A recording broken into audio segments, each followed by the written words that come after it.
They say there's a black book, not some myth, but the real playbook the rich don't talk about. Passed down from kings who built empires to billionaires who own time itself. It's not about luck, it's not about talent. It's about power that obeys structure. Most people chase money like beggars chase miracles, but the ones who rise, they build systems that print it. 4 rules. That's it. 4 principles that decide who eats and who gets eaten. And once you learn them, you stop chasing fortune. And fortune starts chasing you. Rule 1. The one skill that prints money. You don't need 10 skills. You don't need luck. You need one weapon. One skill so sharp it cuts through every economy, every excuse, every maybe next year.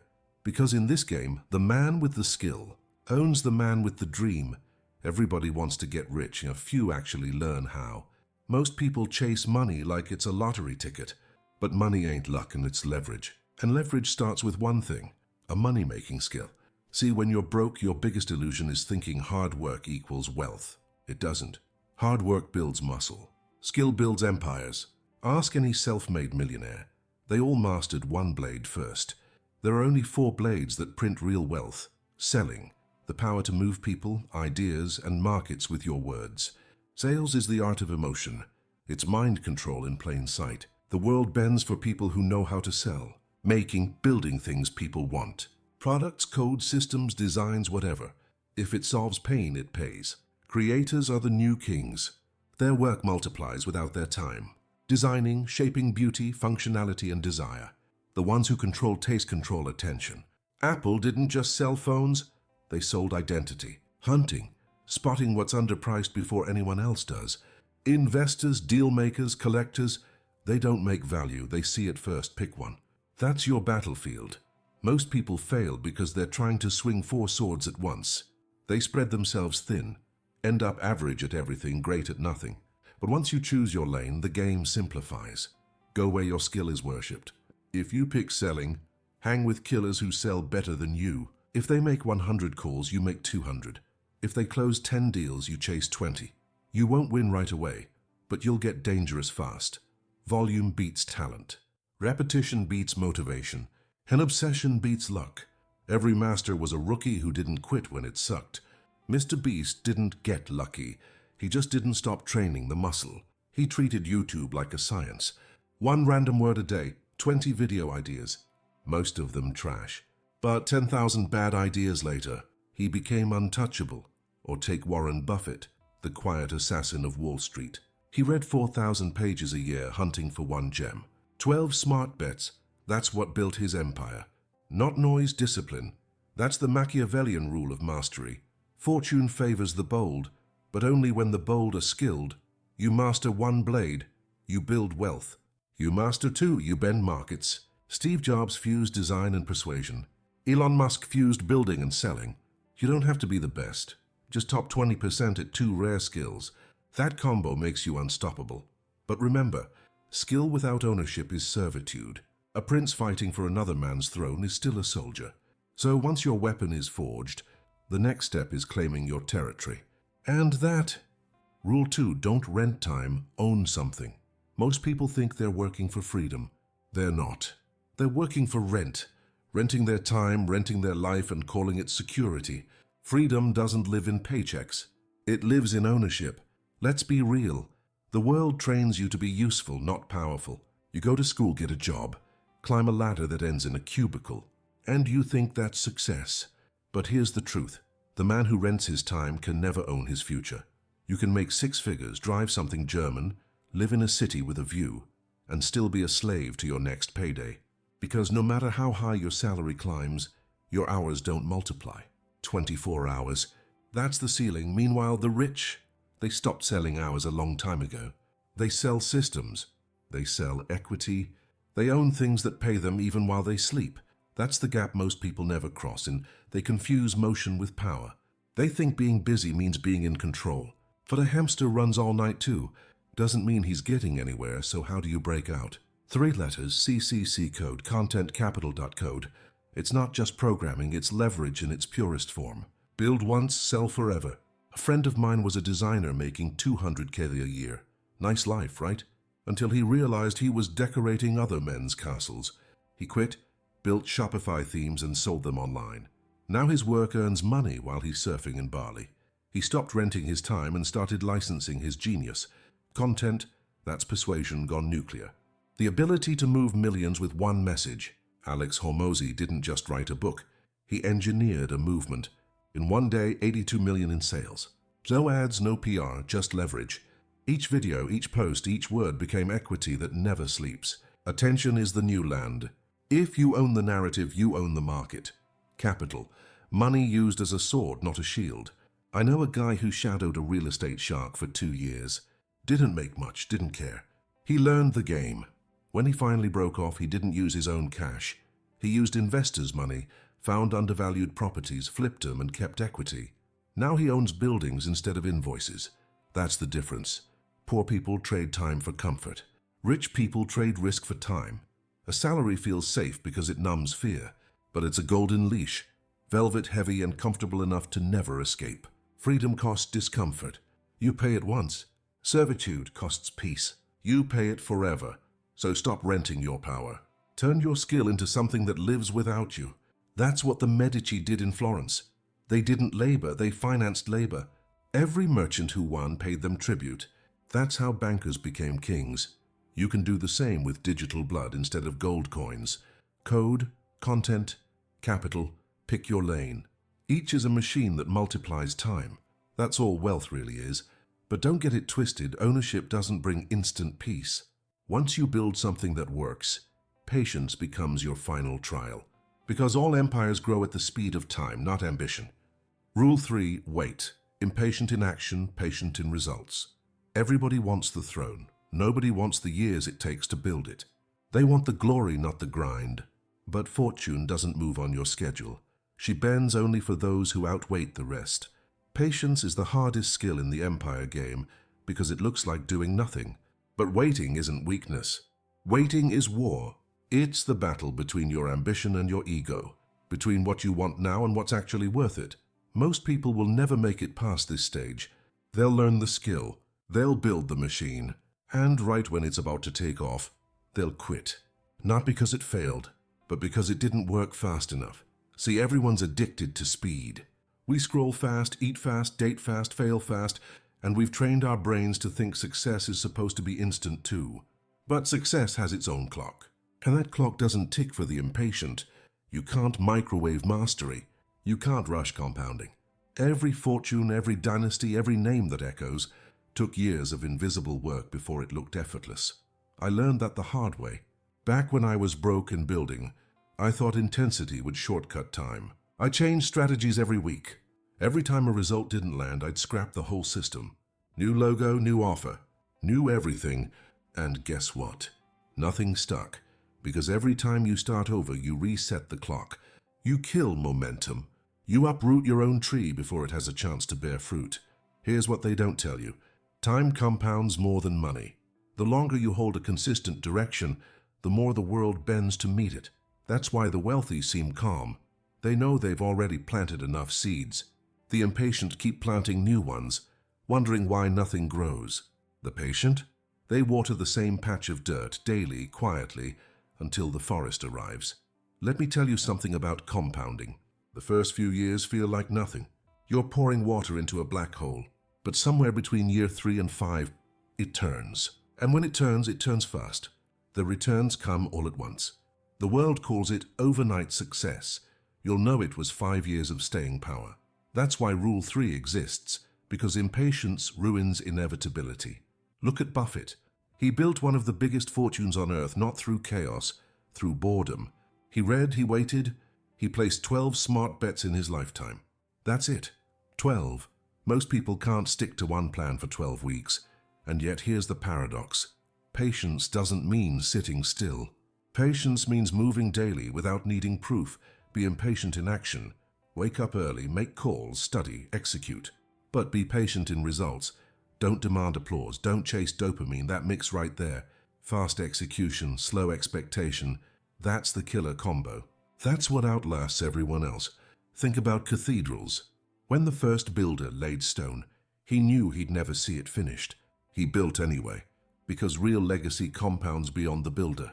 If you understand that, you stop rushing outcomes. You realize wealth isn't a jackpot.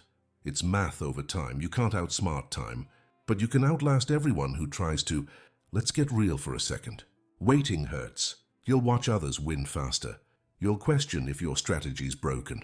You'll feel behind, always behind. That's when your brain tries to talk you into shortcuts.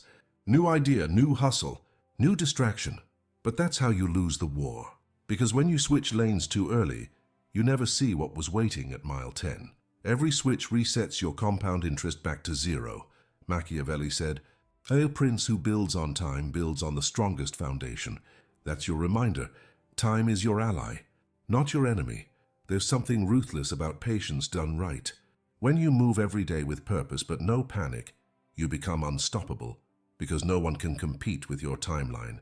They'll burn out. You'll still be building. Let's call it the long game mindset.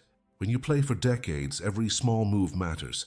Every skill, every connection, every failure, it all stacks. One day you look up and realize the compound effect wasn't linear. It was exponential. It's why most people stay broke. They quit at year 2 right before the graph curves up. They don't lose to failure. They lose to boredom. So how do you master patience? By designing your environment to reward consistency. Create a system where you can't not win. Surround yourself with people who normalize the long game. Because if everyone around you moves fast, you'll mistake movement for progress. But if your circle builds slow and deep, you'll build like that too. Patience doesn't mean doing less, it means aiming further. It's running marathons while everyone else sprints in circles. When you move with that rhythm, calm, relentless, detached, you become the most dangerous person in the room. Because nothing shakes you anymore. You stop begging for results and start becoming the result. Remember this. Fortune rewards the man who can outwait her. You can't control when the rain falls, but you can control who's still planting when it does. That's how you win this game. Patience isn't the absence of motion, it's the presence of mastery. And once you've mastered that, you're ready for the next law. Because patience without the right environment is just survival.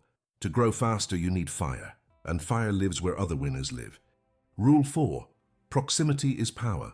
You can't fly in a cage. Your circle decides your ceiling. Sit with 5 builders, you'll build. Sit with 5 doubters, you'll drown in maybe next year. Success isn't solo, it's contagious. Let's get one thing straight. No one becomes great in isolation. Every empire, every billionaire, every movement started as a cluster of killers. Same fire, different names.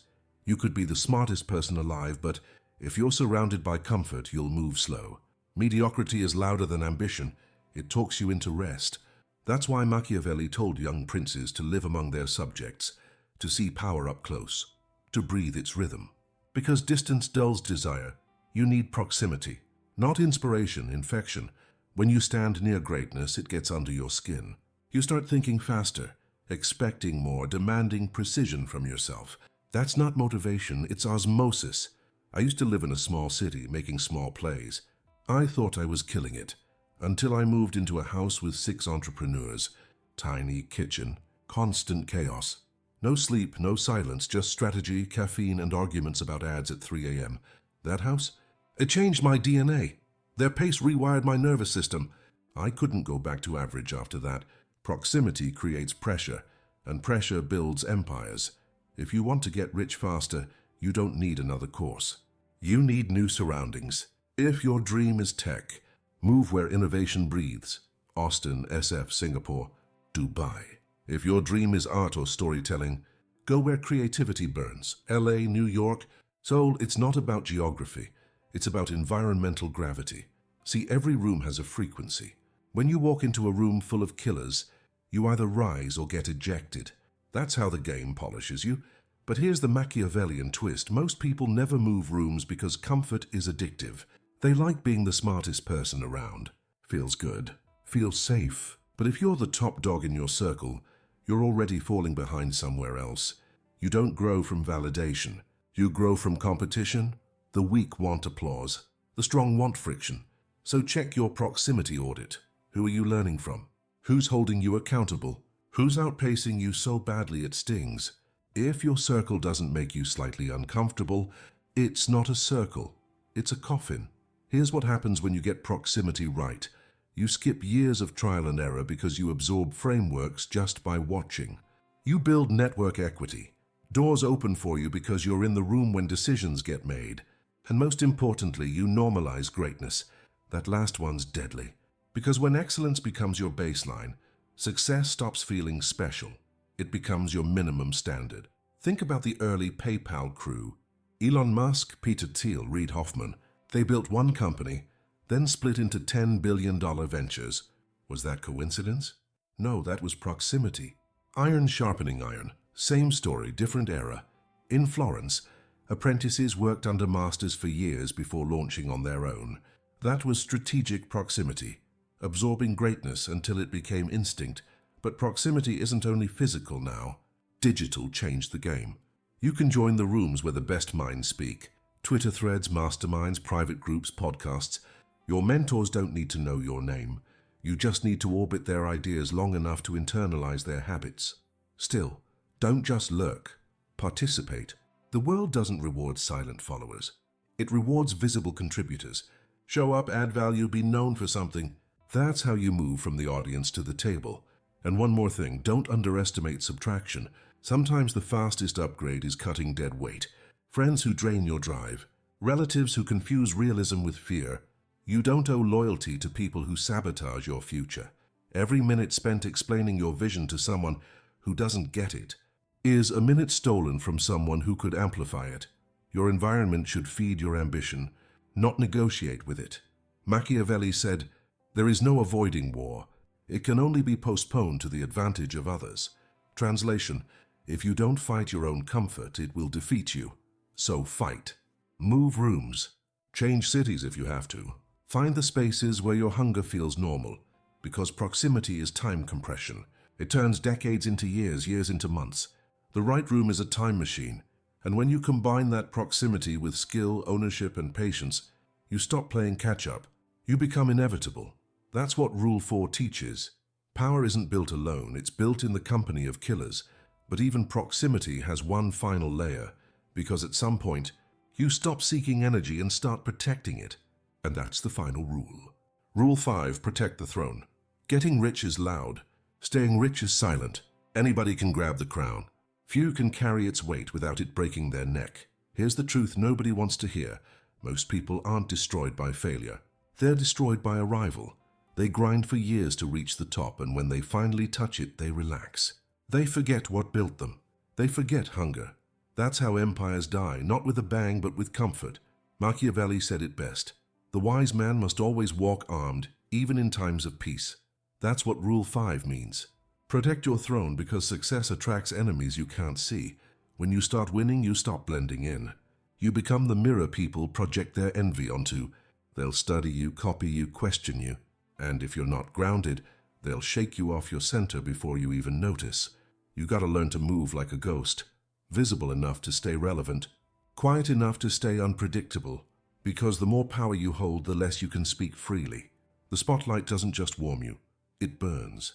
That's why every real player you admire has a private code. A discipline nobody online gets to see. They build walls around their focus. Not out of arrogance, but survival. Let me paint it simple. You fought for the castle, now you defend it from both outsiders and yourself. Your biggest enemy after success isn't hate, it's excess. Too many options. Too much comfort. Too much praise. When everything you want is within reach, the danger shifts from scarcity to indulgence. That's when you start saying yes too much. Yes to distractions, yes to new toys, yes to validation. That's the poison that takes kings down. They stop protecting the gates of their own time. Real power lives in restraint. The ability to walk away, to disappear, to say no. Because the higher you climb, the less you need to prove. Machiavelli warned princes to stay feared, not hated, to keep control without cruelty. In modern terms, stay respected without becoming performative. The best move you can make when you start winning is to get quieter, to tighten your circle, to move slower, to guard what actually matters. When I first started seeing real money, I did what most people do, upgraded everything. Cars, watches, trips, crowds, and for a while it felt like winning. But slowly I noticed my edges softening. My discipline dulled, my clarity fogged. I had built freedom and was wasting it proving I had it. That's the hidden trap of success. You start performing the life instead of living it. Protecting your throne means staying dangerous even when you don't need to be. Waking up early when no one's watching. Saying no when yes feels easier. Training when you could rest. Because once you get lazy, your empire starts to rot from the inside. And when it falls, it won't be enemies that took it. It'll be comfort that softened it. Here's the formula. Discipline builds empires. Comfort buries them. Your throne isn't just money. It's peace, focus, your ability to choose what matters and ignore everything else. Protect that, or you'll lose more than wealth. You'll lose identity. The longer you stay in the game, the more you realize power isn't something you show off. It's something you manage in silence. That's why the most dangerous people on earth barely post. They're too busy maintaining the machine. So learn to be your own guard dog. Audit your time like you audit your money. Question every new opportunity.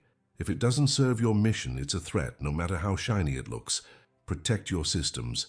Protect your name. Protect your energy. Because in the end, the goal isn't just to get everything you dreamed of. It's to stay sharp enough to keep it. And that's the final lesson Machiavelli left us. The art of staying untouchable isn't about violence. It's about vigilance. The kings who last aren't the loudest. They're the ones who keep their swords clean while everyone else is dancing. So guard your mind like a fortress. Guard your peace like a secret. Guard your throne like it's borrowed. Because one day it will be. Closing, you don't need luck. You need structure. Skill gives you the sword. Ownership gives you the castle. Patience builds the dynasty. Proximity sharpens the army. And discipline keeps the crown on your head. Machiavelli didn't write for kings. He wrote for anyone bold enough to act like one. So stop waiting for fortune to find you. Build the system. Rule your time and make fortune kneel.